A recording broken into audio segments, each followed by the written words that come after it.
I need to make a confession. I was a bit too young to have experienced Karateka back in the day. When I sat down to play it for the first time in more recent years, its impact didn't hit as hard as it would have, especially compared to those who got to experience it on original release. So when Digital Eclipse announced the Making of Karateka, an interactive documentary exploring the game's development, I couldn't help but be intrigued. After all, their previous release, Atari 50, the anniversary celebration, I felt is an important step in presenting old games for a modern audience, by not just dumping you in front of a set of ROMs, but offering enough context around their creation to get folks curious about them and hopefully wanting to try them out. Now, it's finally here, so it's time to sit down and dive into the Making of Karateka and see whether exploring its development history can offer a new perspective on this classic game.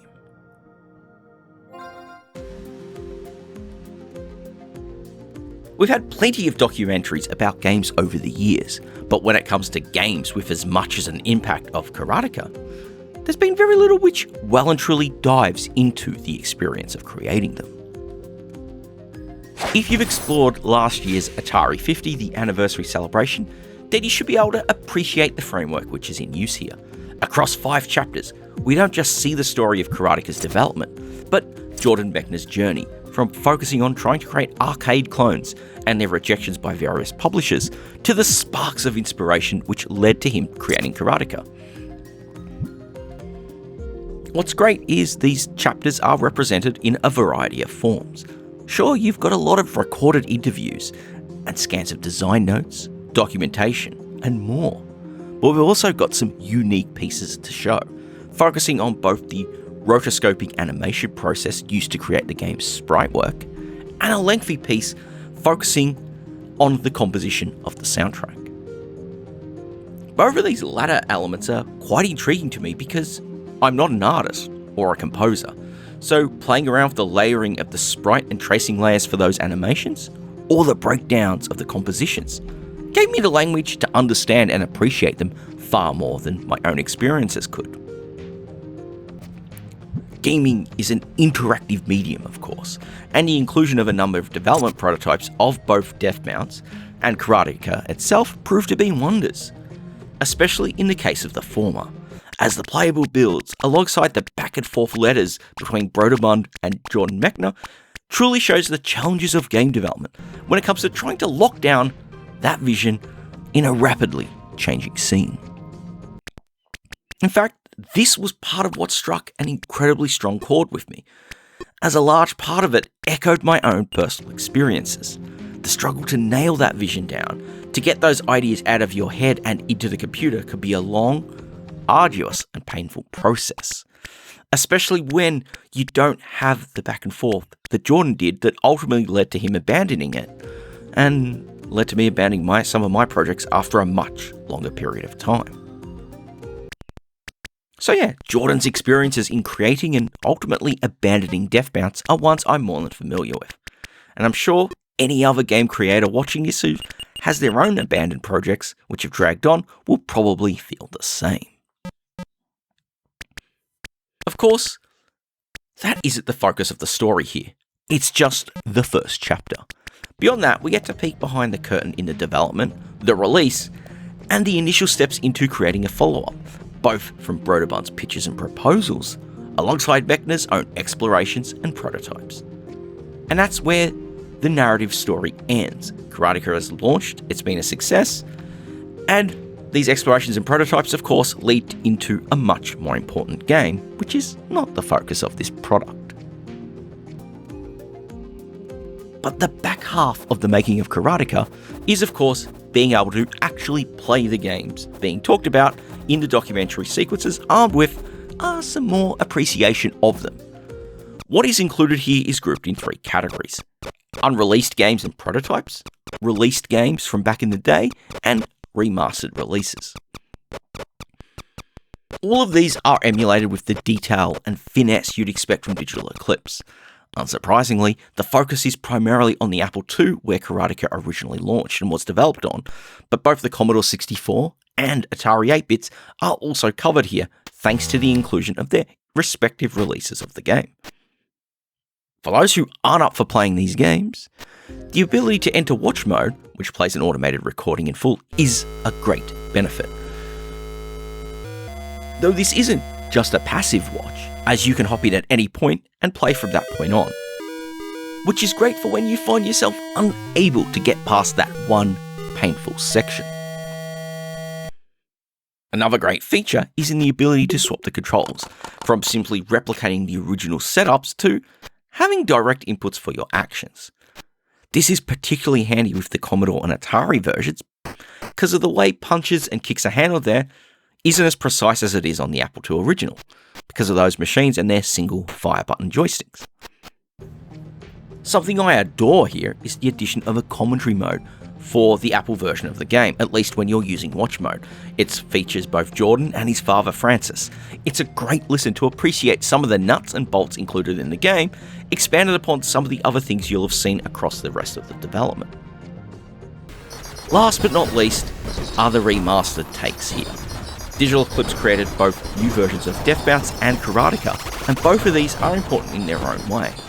The former serves as a bit of a redemption arc for the abandoned Death Bounce, now converted to work as a twin-stick shooter instead of riffing on the movement controls of asteroids and whatnot. Now, as much as I love the asteroids-inspired controls, I'll admit the original Death Bounce is a game I really struggled to enjoy playing, as one of the things I found it lacking was some proper control tuning and adjustment. Thankfully, the work done by Digital Eclipse on the rebounded edition of the game really makes it pop. It's something which was right down my alley, getting a lot of playtime as I spent recording footage for this and just in general as I was exploring it. It's just that good an experience if you're a fan of chaotic arcade shooters like I am. As for Karateka Remastered, the goal here was to offer an image of what Karateka could have looked like had it been ported to an early 90s PC. The big thing for me was the greater responsiveness of the controls, because that was something I kind of struggled with playing the original game, both on emulation and on my own Apple II and C64. I actually never played the Atari version on original hardware. But something else I really love is that it too has a commentary, focusing on the challenges of porting Karateka over to a new platform. It's sure something many of us have experienced, awaiting a port of a hit game to your favourite machine and discovering the results are rather underwhelming. This is something that does come up in the main museum section, and hearing those thoughts about the process and what worked and what didn't is actually quite interesting as well. You don't really hear about that side of the development of a game. You never really hear about the conversion process. You hear about the original creation, but not these adaptations and where they succeed or fail. So it's well worth having a chance to listen to this whilst you play the remastered version of the game.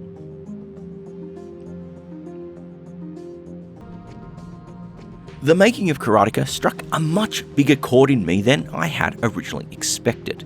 Since it was announced, I was really looking forward to checking out the finished product.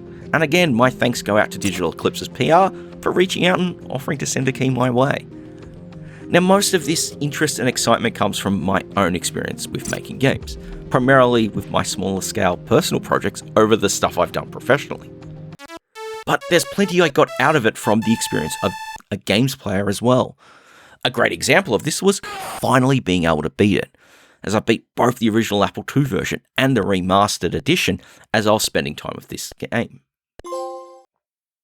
Of course, I gained a lot of respect for Death Bounce as well, and that's not a surprise knowing the types of games I enjoy. As mentioned earlier, I tried to give it a shot on emulation on my actual Apple II and never really got into it. But seeing the work done to create this modernised, rebounded edition by the Digital Eclipse staffers well and truly allows Jordan's ideas to shine, and shine bright they do. It really is a redemption arc that the game truly deserves, and that's what I've seen happen online as well.